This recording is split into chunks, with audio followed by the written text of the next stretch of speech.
Financial literacy. How important is it? Well, let me tell you, it's incredibly important.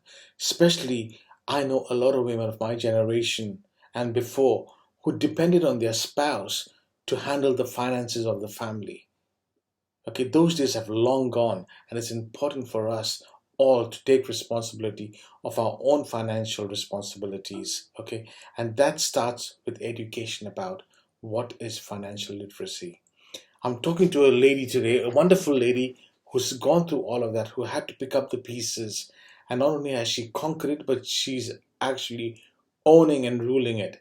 And at the same time, I'd say she's been on many interviews because she's quite a celebrity in the Middle East, especially. And she's been on a number of interviews, either online, digital, video, press, whatever. And she's always been her portraying her professional self, and rightly so. But with me today, she not only talks about the struggle and how she got to where she is today, but all the fun she's had on the way and her concept, her mind, and her soul where it is. Hear me talk to my guest because there'll be somebody in your world who needs to hear this, or either maybe you need to hear it yourself. Let's talk.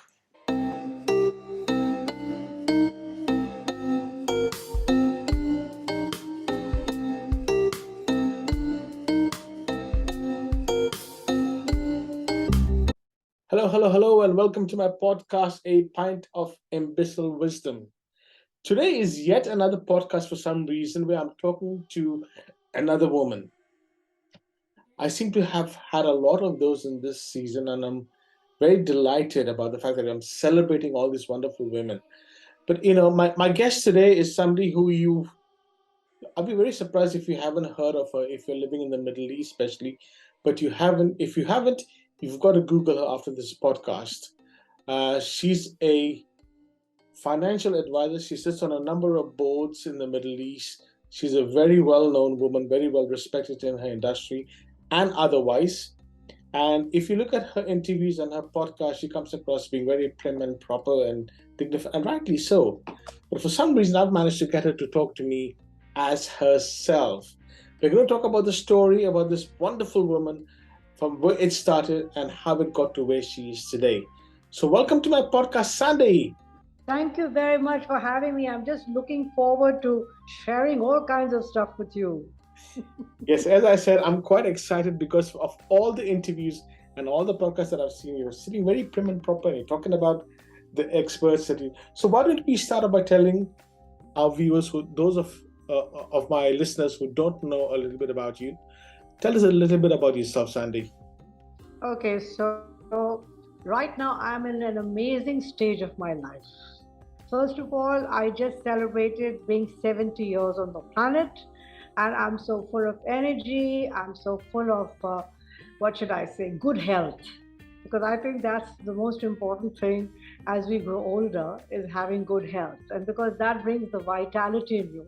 So if people are saying, oh, you're 70 and are you slowing down? Are you, taking it easy? The answer is no. I'm just starting out in life. And all the wonderful things that have happened to me in the years that I've been working, they're all just adding up to the fact that I need to go ahead. I need to do more. I need to explore more. So, right now, as you said, I sit on a couple of boards, and that's because I've been invited because people not think they know that I add value to them. That's why they have me on the board.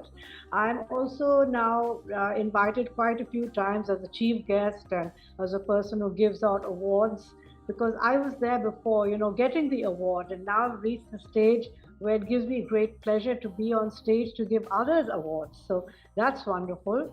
And I've been invited for quite a few things. Right now, somebody has approached me to take on the franchise of a magazine. I said, whoa, wow, people are recognizing my writing skills. So not only am I invited as a speaker, but now my writing skills are coming into play. So I'm feeling really blessed to be in this place now.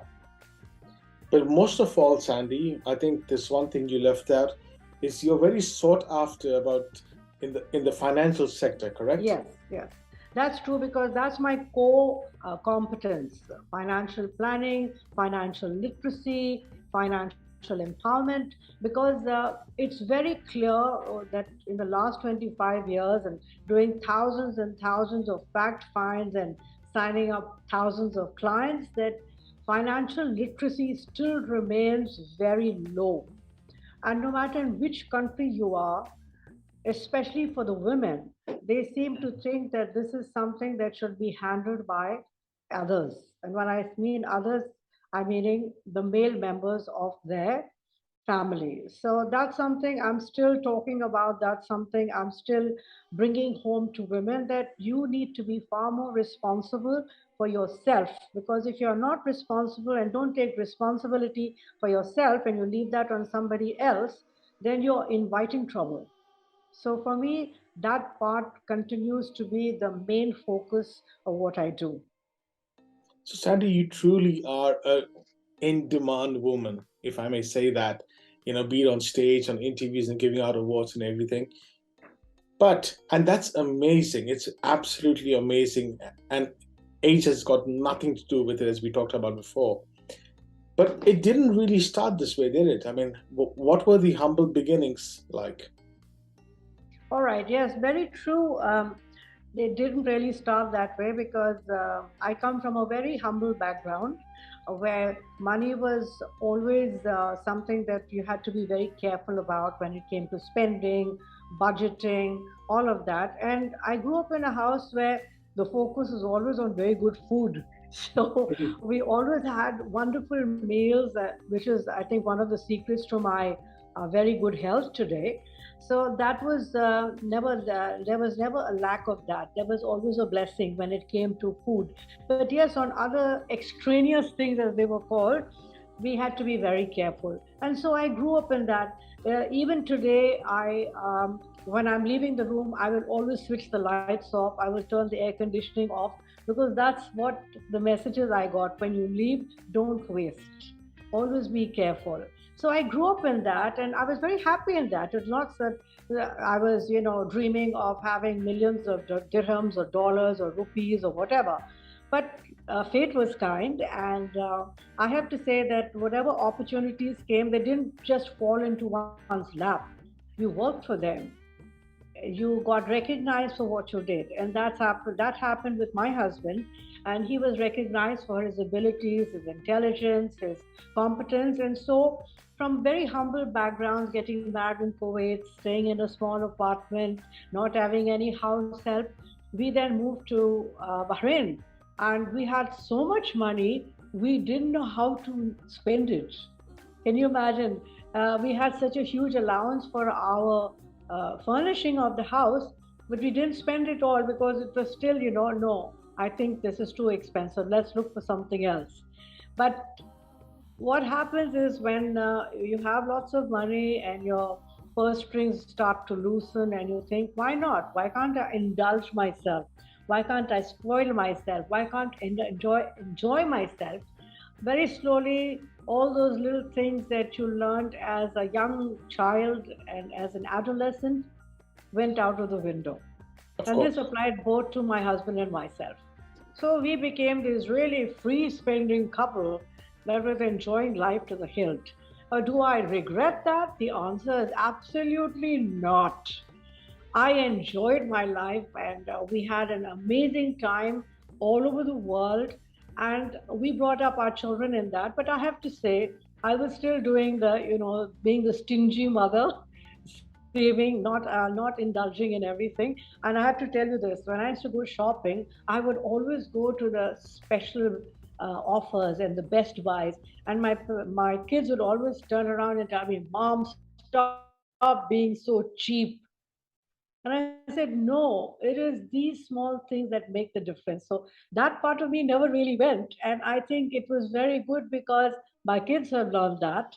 And now, when all things are doing well, but there's a recession and income is not so high, those little things make a huge difference. So, uh, as you were saying, I was just listening to you. Life was great. You had so much of money flowing in Bahrain. Uh, you were the homemaker, if I'm not mistaken. Then a turning point happened in your life. Tell me about that. Okay, so when this change took place, where we went absolutely downhill, it was because a decision was made where I was not consulted. A decision to move to Dubai. And although everything was taken into account about lifestyle, income, all of that, but still it was a decision taken without consultation. But in those days, I didn't think it was necessary for me to be consulted because I was still in that Snow White, everybody looking for me. I'm in the passenger seat of life and the car is just being driven and everything's being taken care of. And so I continued to behave like that. And so when we landed in Dubai and I found out that things were not as comfortable and rosy and whatever else as I had thought they were, it was a rude shock. So I always tell everybody I went from Snow White to Cinderella in a very, very short time. And so it was a big shock emotionally, every way, it was a big shock. But I think what we learned when we were children is, you got to make do with what you have. You got to make sure that whatever it is, your children must not have any problems. Their job is to study. Their job is not to be worried about will the school fees be paid? Will I be able to go to school? Those when my son was ready to go to university. So those were the things that we were focused on. It was not about crying and saying, "Oh my God, what am I going to do? My life is over." No, there was no time to wallow in self pity. But what happened? There was something drastic that happened in your life, Sandy, which made you kind of just, if I can say, rise up and sort of, you know, take stock of what was happening. What Yeah. was the turning point? Or the turning point was when my husband collapsed in a restaurant in Abu Dhabi. And he had gone for a meeting, so I wasn't expecting him to come back till late in the evening. So I wasn't really concerned till I got a phone call from a close friend, and the way he spoke to me on the phone, I knew something was wrong.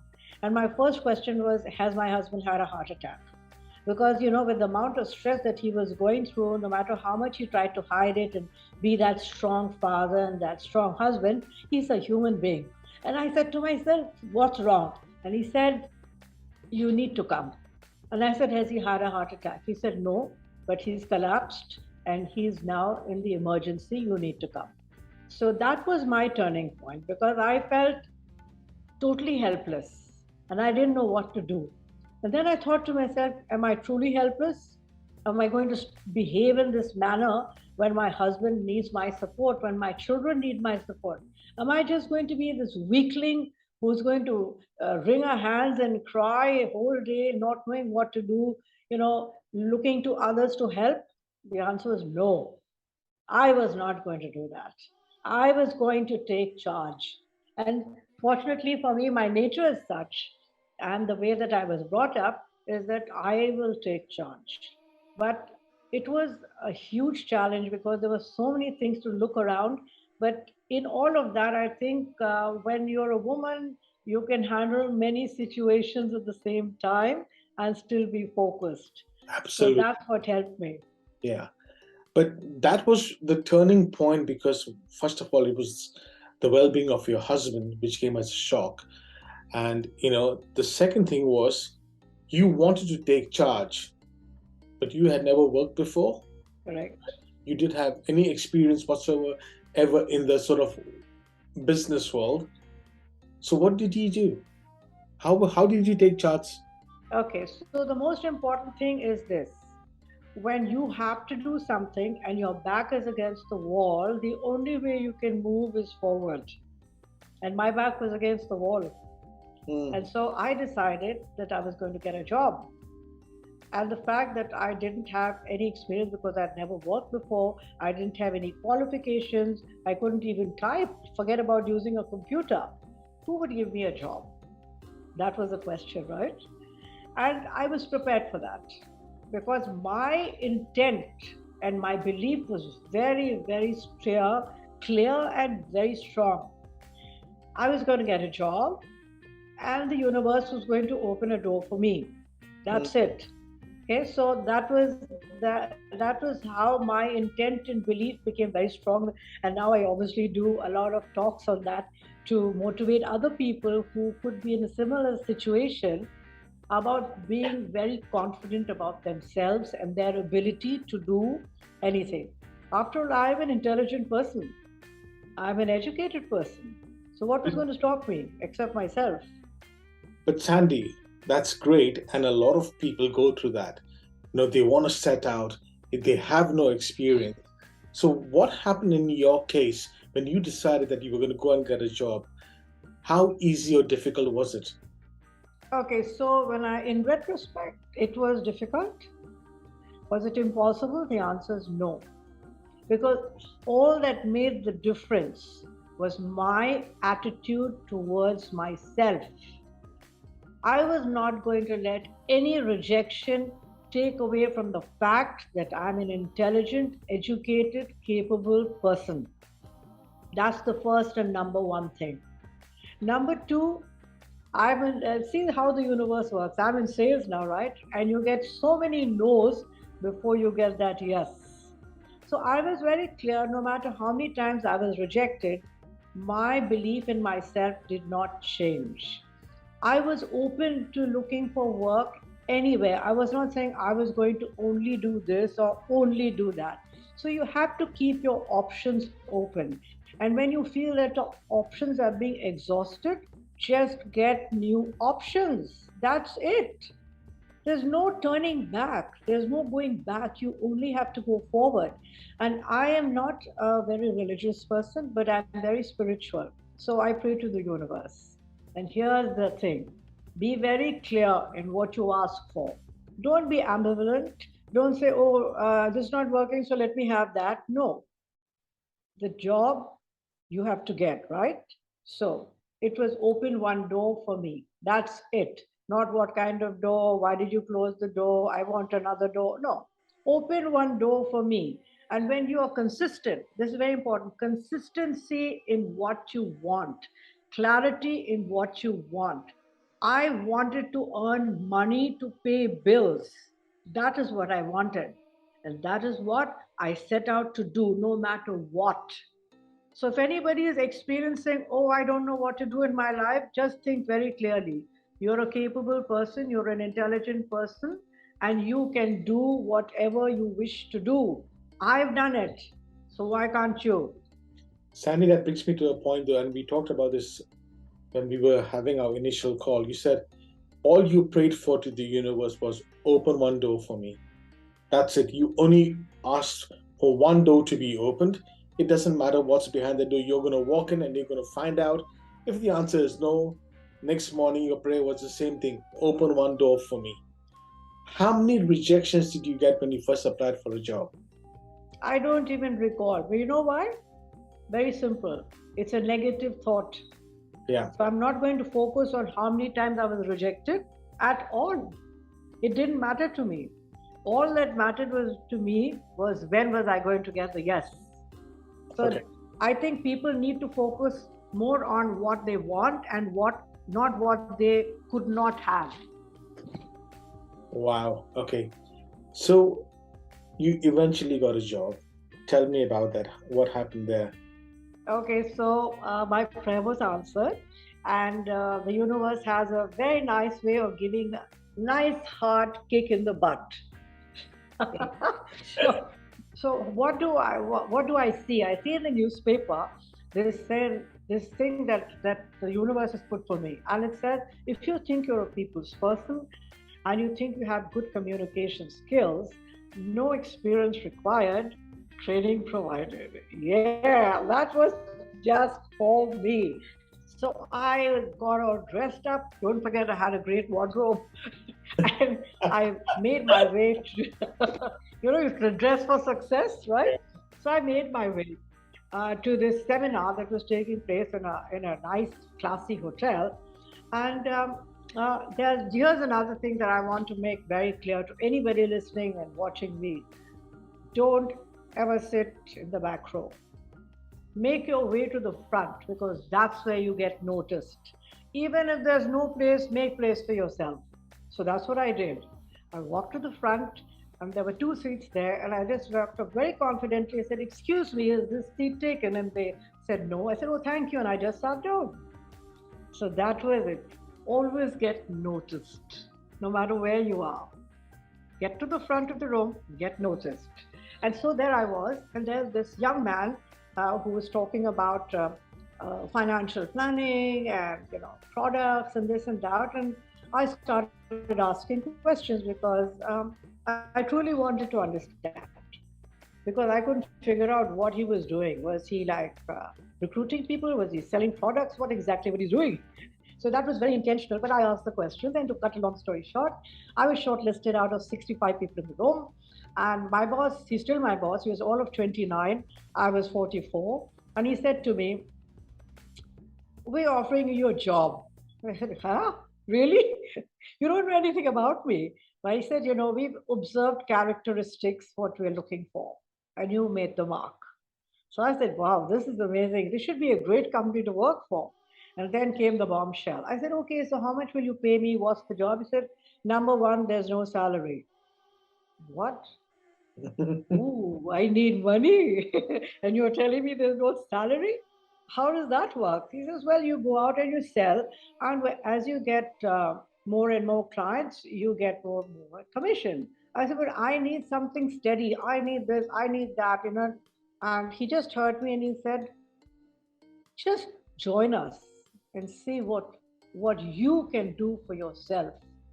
So anyway, I left very disappointed. When I came home and I told my husband, "This is what happened, and should I take this job?" And he just looked at me and said, "You decide." And here I was in a dilemma. I had this job, it was in my lap, it was mine for the taking, but there was no money. How was I going to handle that? And then I thought to myself, why am I questioning the universe?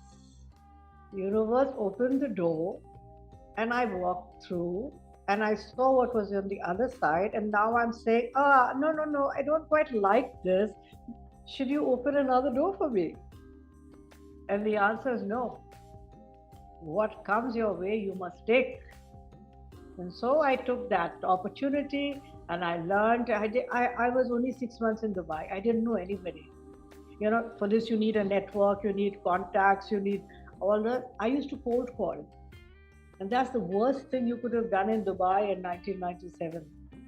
Nobody wanted to speak to you. In fact, there were some places where they had these very rude signages outside that said, "No dogs and salespersons allowed," right? And then I remember going to a very nice plush office and a very polite lady, my age group, and I was just explaining to her why I was there when this very obnoxious uh, person from I think he was a UK national, the white person, came and he just said, "We don't entertain sales person." So at that time, I decided I wasn't going to sit in this man anyway. So I said, "What makes you think that I was here to meet you?" So he was rather taken aback and he said, "Oh," and I said, "I was speaking to the lady. I don't see any reason why you should have interrupted." And so what happened after that? He just picked up my card. And when he picked up my card, he saw my family name. And he said to me, "Oh, by any chance, are you so and so's wife?" And I said, "Yes." And immediately his attitude changed. And it was, "Oh, how, it's so nice. And I met your husband and all this." And I just stood there. And he said, "Oh, why don't you come inside for a cup of coffee?" And I said, "No." And he said, "Why?" I said, "Because I'm still the same person whom you didn't want to meet. And now because you know whose wife I am, you want to meet me? I'm not interested." So you come across a lot of obnoxious people. But always remember this, and this is something that I'd like to share with our viewers and those who are listening to us. In the workforce as a salesperson, you have to learn to be thick skinned because you're going to get a lot of rude, obnoxious people. And they're going to say things that really going to spoil your day. But is that going to affect the way that you meet the next person? It shouldn't. So this is something you need to learn and you need to be very conscious about. And I was learning this on the job. Hmm. So That's one thing. And the other thing is you need to be a chameleon. You need to change your colors based on whom you're meeting. So you could meet a very simple person, you could meet a very sophisticated person. You have no idea how much money they have, how much debt they have, nothing. All you're doing is meeting them. So don't go with preconceived notions. Go with an open mind. Because when you go with an open mind, it is better that you're able to accept what comes. And that for me was very important. Okay, so Sandy, so that happened. You got a job with no salary, but just commissions. How many organizations have you changed since then? None. So you're still working for the same company. Totally. But you know what? It's very strange because when I joined, the company that I joined was called Eagle Star. Okay. Okay. And then Eagle Star was bought by Zurich. So we became Zurich. And then in 2006, Zurich decided to change its business model. And so we were the direct sales force for Zurich. And they didn't want a direct sales force anymore. They just wanted to do institutional sales. And so we became Nexus. So the entire sales force from Zurich became Nexus because the managing director, Mr. Mahmoud Najumi, who had brought the franchise of Eagle Star to Dubai. Then obviously we were all Zurich under him. And so then we created, or he created, what is called Nexus Insurance Brokers, and I am with them. So that was in 2006. So we are now Nexus Insurance Brokers, but we are the same sales team, the same admin, the same people. We are still dealing with Zurich. Of course, we deal with a lot more providers as well, but Zurich is still there. So we're still one big family. Okay, simple question. You've been working for what now? 25 years? Yes. 6 years? I'm sure along the way there must have been temptations where people have tried to get you to work for them. Why didn't you take that plunge? Okay, number one, the company that I worked for has always been very kind and supportive Okay. to me. And they've allowed me, which is very good, to expand my horizons. So whether it's speaking, whether it's writing, whether it's going off to different countries to attend conferences, conventions, but are not even connected to Zurich, there has never been any objection. I write for different publications around the world. There's never been an objection. So when I'm in that comfortable space, in the sense that I can do what I want as long as I don't book business with a competitor, I don't see any reason to leave because they have never thwarted my progress. They have never interfered with getting any degrees or any other kind of qualifications. In fact, they have supported me and they have actually paid for me to get more qualified in the financial services. So I have three qualifications in finance, in insurance, in financial planning from the Institute of Chartered Insurers in the UK, all paid for by Nexus. So why would I leave them? Yeah, and I think more importantly, I think it's not about the greed for money, but it's the happiness on a Yes, day-to-day basis, isn't it? quite true, quite true. And the positive. And now, interestingly, you said that they encouraged you to go and do all your wacky little things that you wanted to do, write and talk and all of that stuff. How did that happen, Sandy? Stay you were now, you landed on your feet, okay? And then all of a sudden, instead of staying put like a good girl, you decide to go and do. Good. Yeah. We'll Not come a to that. good. We'll come to that in a minute. We'll come to that in a minute. Go on. Okay. Okay. So even when I was in school, I was always quite, what should I say, open to a lot of new stuff, sort of like in a leadership role. And it's amazing because when I was leaving school, I had this one. My principal who wrote, used to get character certificates when you left school, Yeah. and I still have that with me. I left school in 1970, so that's way back in the day. But I preserved that because she used the word vivacious to describe me. And at that time, I really didn't quite understand what vivacious was. But then, as I grew, and especially after I got my job and I became more confident about myself, I realized that yes, I was vivacious. And a lot of things that I would have done had I not got married, perhaps, not become a mom, all those things started servicing. And because in sales you need to do presentations, right? You need to address people. So I realized that my speaking skills were quite appreciated and I could always get my point across. And then I started getting invited by others to speak on financial planning. And as I grew in my work, in my career as a financial planner, there's an organization out of the United States. It's called the $1 Million Roundtable. And the $1 Million Roundtable, there are members from about 72 countries, and I think altogether we are about 32,000 members worldwide.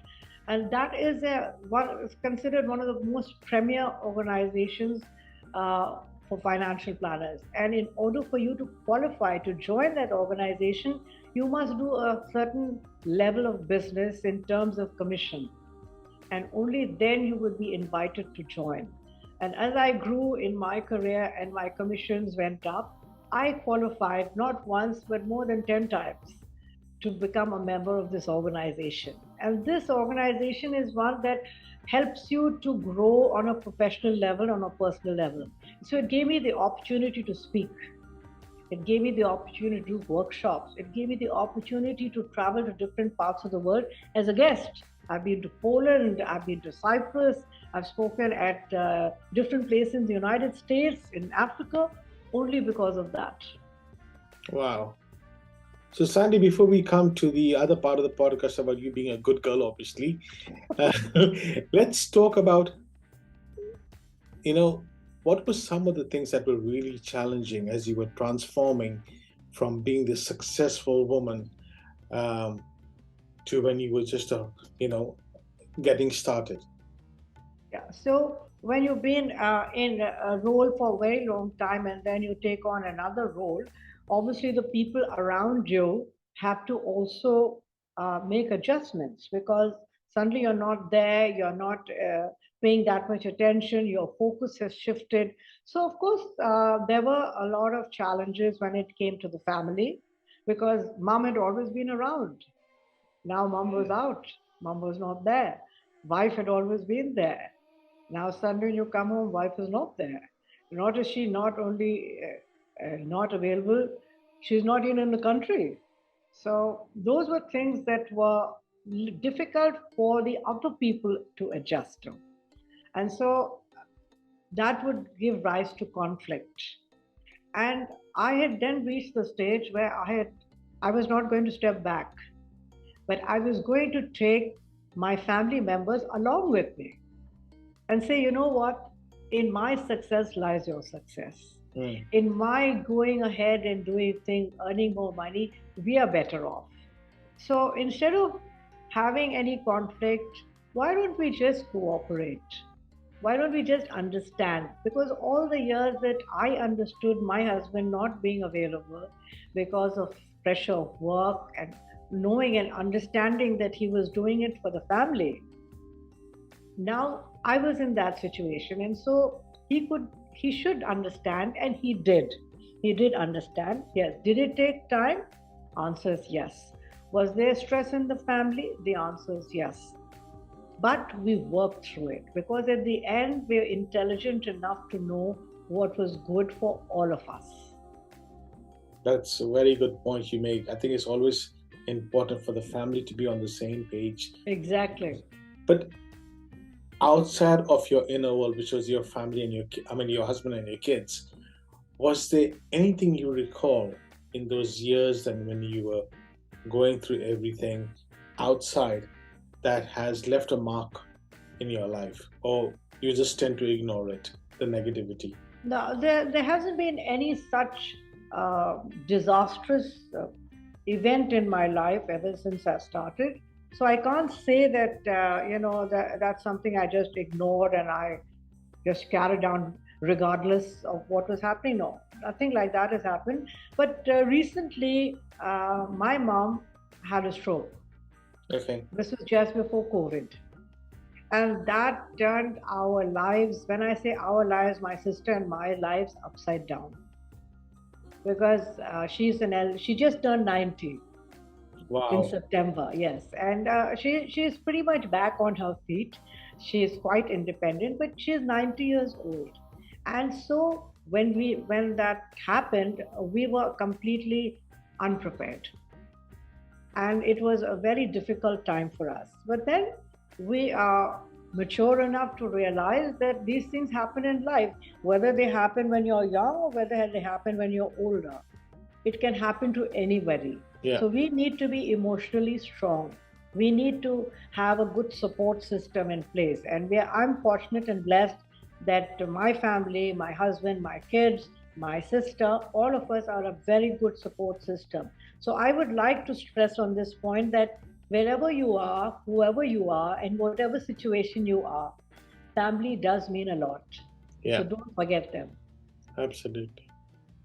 So, Sandy, current day, where are you? I'm not talking about the financial stuff and all that. Where is Sandy the human being? I see a tattoo on your forehead. Let's start with that. Go on, tell me about that. Okay, so I've always been fascinated with tattoos, and um, I go a lot on spiritual trips. I've been all over the world on different trips to places of high energy and all of that, Yeah. and so that's something that I enjoy. And the first time I shaved my hair was when I was going to Bhutan, and I wanted to stay in a Buddhist nunnery to see how they lived. So yes, I decided I wouldn't want to be there for long. But it was the first time I shaved my hair. And then the second time was when I went on a spiritual trip to a hilly place, state in India called Himachal, with a very, what should I say, a spiritually awakened person called Dr. Pradeep Ulal. And on that trip also, I shaved my hair. It's something I wanted to do. And when I came back, I made two decisions. I was never going to dye my hair again. And I was going to get myself this fabulous tattoo. And so I got it and I was very happy with it, so excited. I have another one on my hand, as you can see. That's Om. And I also have one on my back, which is a dragon, because in the Chinese calendar, I'm a dragon. Oh. Unfortunately, I'm a water dragon and I haven't been able to drown my husband till now. So for me, just drowning in sorrow somewhere, I don't know. Anyway, so when I decided to get the tattoo, it was like, okay, I want to do something dramatic because I'm a queen. So here's my crown, right? And I always drink from a mug that says that I don't know whether you can read it. It says I'm queen of everything. Okay. Okay, so that's me. So I always believe in doing something dramatic. As you can see, I'm dressed in very dramatic colors. So I got this tattoo, and it was like, oh my God, how could you do that? Very simple. It's my forehead, and I'll do it if I want to. And it's like, oh my God, is it permanent? And the answer is yes. Like, supposing you want to remove it, I said, when I made the decision, it wasn't because I was wanting to remove my tattoo. So I really get rather irritated when people start telling me what I should do and why I should do it when I want to make a decision about what I want to do. And so when I got this tattoo, I hope you can see it, Yeah, I right? can. Yeah, okay. So since I am a queen and I wear queens wear crowns and I have many crowns, I can't carry them all over, so I just got it tattooed. So even when I get up in the morning and I look at myself, I say, "Hey, good morning, queen. How are you?" So, Sandy, your life, do you think it's been luck or attitude that you credit the success to? So I know when you the have answer. Okay, so when you have the right attitude, luck just falls into your lap. Perfect. So, so tell me about the family now. So you got two kids Okay, so and a husband you haven't been able to drown yet. So, no, no, no. He's sort of on his own path, and he's enjoying life. That's one thing that we have always decided, he and I, and the kids very much supported, is that there's no taking it easy in terms of, oh, now, I'm this age, so I shouldn't be doing this. Oh, yeah. now I'm this age, so I shouldn't be doing that. Bullshit. Nonsense. We will do what we want. That's the most important thing. Yeah. Okay, so I'm doing the Dubai Women's Run. Okay, it's Wow. hardly How a many run. It's kilometers? more like a walk. Yes, it's more like a walk because 90% of people are going to walk. But the point is this: I'm most probably the oldest woman who's going to be doing the run. Okay, so I'm in training right now, and I don't want to push myself and say, oh, like I can behave like a spring chicken because I'm not. So I know my what I should do, and I'm very careful. So I'm walking 6 kilometers, Okay. fast walk, and I do it in 50 minutes, 50. Wow. So the objective is to do the 10 kilometers in 1 hour. Yes. And and when So is this happening? oh, this is happening in Dubai. It's called at a place called Blue Waters, which is a very popular tourist destination. A lot of the tourists make a beeline for that whenever they come. So it's an event that will attract, I think, about 10,000 women running. So that should be good. All nationalities, obviously. So that'll be fun. And when it comes to the kids, they are like, mom and dad, live your life to the fullest, do whatever you want. There's nothing that's called crazy. Everything that you want to do, you should do. And in fact, my son is planning a trip when we are going to Peru, and we are both going to do uh, the ayahuasca, which is a hallucinogenic drug, brew, I would say, that you take. I don't know whether you know about it. I Do don't you know, know. do you know anything about the ayahuasca? No, I don't. Sorry. Okay, it's a shamanic brew that the shamans used to drink in the old times to go into another level of I don't know what thinking or whatever, to be able to know what was wrong with the patients. So Okay. it takes you on a trip. So it's a wonderful experience. I've done it twice, and now we're planning to go to the institute in Peru, where we're planning to do 6 ayahuascas in 10 days. So Wow. that's the next thing on my agenda. Wow. What's left for Sandy on a in a Okay, professional context? so I am now looking at, because I've done so much speaking and I've done quite a few videos, I'm actually creating a platform which is going to be for financial literacy. There's going to be financial literacy with fun, doing it in a fun way so that young ones can learn, women can learn, because when you're having fun, you will obviously learn. But if you look at it, oh, I'm going to do a course on financial literacy, nobody's going to join up. No one. Correct. Yeah, so I'm looking forward to having my own YouTube channel. I'm also, as you know, writing a book, which is putting in all the things that really pissed me off. Like what? Give me two of those now. Come on. So that's going to be a nice book. It's going to be very short because nobody likes reading these days. It's going to be to the point, and I don't know whether I can share the title with you. You have to know me, but let me know because I've talked about it in my last private conversation with you.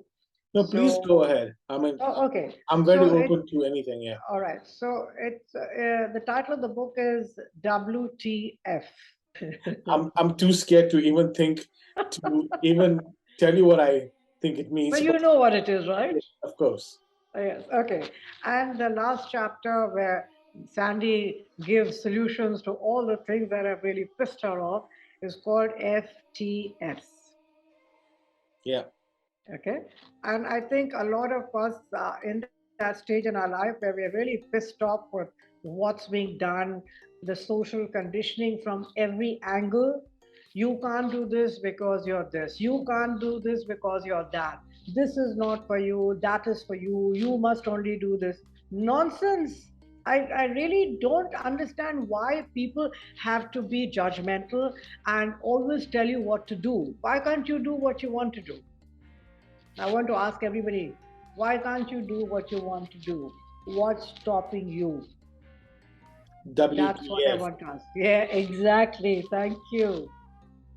Yeah, I actually share that sentiment. I think we all have to do what we genuinely want to do for the betterment of ourselves and for the world around us. I think that's what comes together. We've got to rise up above all these so-called religions and nationalities and races and colors and everything. Yeah, Because I think at the end of the day, when you rise above all of that, what you tend to see is we're all the one and the same. You know. exactly. You know what I say in a lot of my presentations that I do? It's I always tell people, I said when you go home, tune into your internal GPS, Yeah. right? We all born with it. It's the soul, it's the intuition. And how many times do we go against our intuition just because somebody else said something or a group of people said something? Or I mean, I'm not supposed to do that.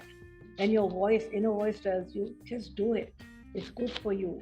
It's good for you. Yeah. Yeah. How many times do we ignore that? So keeping this public image of Sandi Saksena and the financial expert that Sandi Saksena is, what's Sandi Saksena's idea of fun? Go wild. Now that can be quiet and sort of broad. And I'm leaving it to everybody's imagination. Go wild. Okay, so I like to keep myself out of my comfort zone, Mhm. right? So I go on all these treks and all where there are no nice toilets, everything that you're used to in your daily life is not available to you. So out of your I like to comfort do zone. that. Yeah. Yes. Okay. And why do I do that? Because that's when you truly know who you are Mm. and you genuinely come to know who you are. Are you this la-di-da, person all dressed up with all this jewelry and whatever else? By the way, I have to tell you this.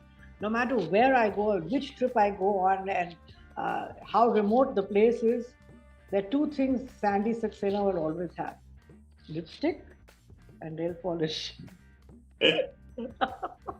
Seriously.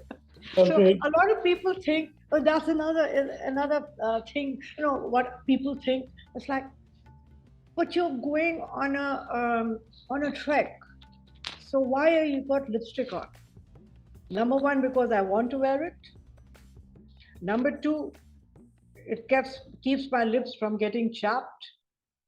So I asked him, I said, do you use something to keep your lips, because the climate is dry and it's cold and you can get cracked lips. So what do you use? Oh, I use a chapstick. So I said, yeah, my lipstick is a colored chapstick. Yeah. Okay. So if I can look glamorous, why shouldn't I? And my nail polish always there. Yeah. So Yeah. that's the way I want to be. That's the way I want to experience my life. So I go on these trips and I sit there and instead of complaining about, oh, this is so dirty, oh, this is not like it's supposed to be, you actually realize that as a human being you can make do with a very little, Yeah. you know and all this drama that we have around us, if you just get rid of it, then you can truly see who you are. And then when you come back to all the trappings of luxury and comfort and convenience that you are used to, you actually appreciate it more. Absolutely. So my last question to you, Sandy, because obviously, what's all this I hear about this term called glamour? Glamour. Yeah, glamour. So I'm blessed with a wonderful, beautiful grandson. And I was there when he was born and there for the first part of his life, helping my daughter adjust to motherhood. She always said this because she knows that mommy is very glamorous. Mommy is always with the big earrings and the flashy nail polish and whatever else. And so she said to me when he was born, she says, you know what? He is never ever going to call you grandma because you are not what people think of when they hear the word grandma. You are glamma. So that's what I am, glamma. And you love it. Oh, totally. Yeah, because I think it's a fun thing. Fair enough. Yeah, so we don't stand on ceremony. We'd rather be loving and respectful and look out for each other than spending too much time on auntie, uncle, grandma, grandpa, not having the kind of love and understanding that is needed. Wow, that's really good. Sandy, last question to you, and I promise I'm going to make it last, and I'm going to go back to your professional life. There's somebody out there listening to this podcast who's going through perhaps challenging times, a woman. One thing you would say to her? Okay, so this applies not only to your job, but it also applies to life. And it's to do with sales, obviously, because at the end of the day, we are all salespeople. All of us, in some way or the other, we are salespeople, right? So I would like to end by saying there are two words in sales that we use very often. They're called ask and no, right? So, what is ask? Ask for me is attitude, skills, knowledge. If you don't have attitude, skills and knowledge mean nothing.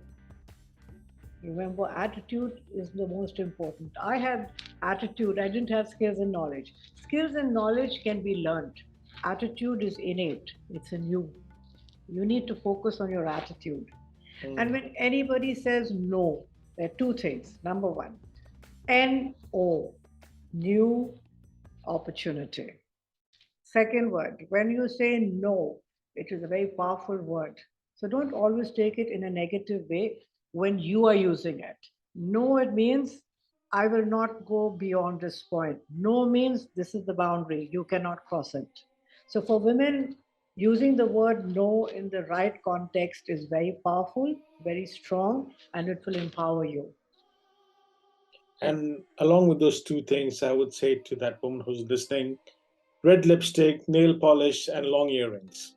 Yeah, totally, man. That's the way to go. Sandy, thank you so much for talking to me. I think it's been amazing because when we spoke and when I read about you, and I knew there was a turning point in your life that got you out of your comfort zone and brought you to where you are today. And to many people, I would say you don't need to wait for that turning point. Exactly. Yeah, you don't need to wait for that turning point. Take control of your finances. Don't depend on your spouse to do all of it, because financial independence is the right of every human being, man, Totally. woman, child. So be it.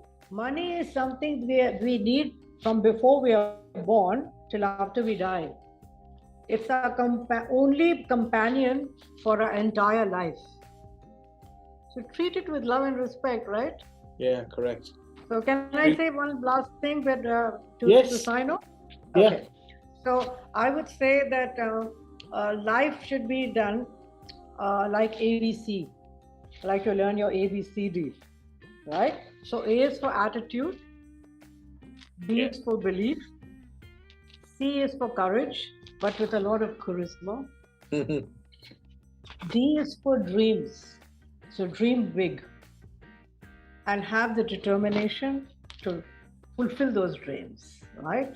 And E is for energy, E is for empowerment, E is for empathy.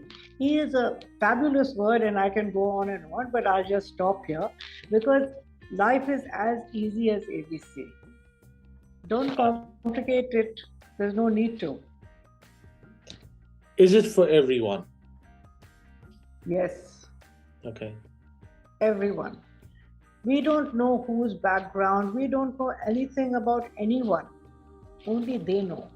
Yeah. And when they make that decision to go ahead, no matter what, then they are the only ones. You must always remember, we come alone and we leave alone, right? Yeah. And along the way, it is not what destiny is going to tell us, it is what we will tell other people, what we want to do, what I want to do, what you want to do. Don't forget yourself in the rest. Yeah. Make yourself a priority. That doesn't mean you have a big ego. Because for me, when I talk about ego, I always tell people drop the E and just go. Okay? So be kind to yourself, love yourself, respect yourself, enjoy yourself. You only have one life. Yeah. Sandi, thank you so much for talking to me, and wishing you all the best, all the love. Yeah. Be in touch. Of course, absolutely. So take care. I really appreciate this. 1 second.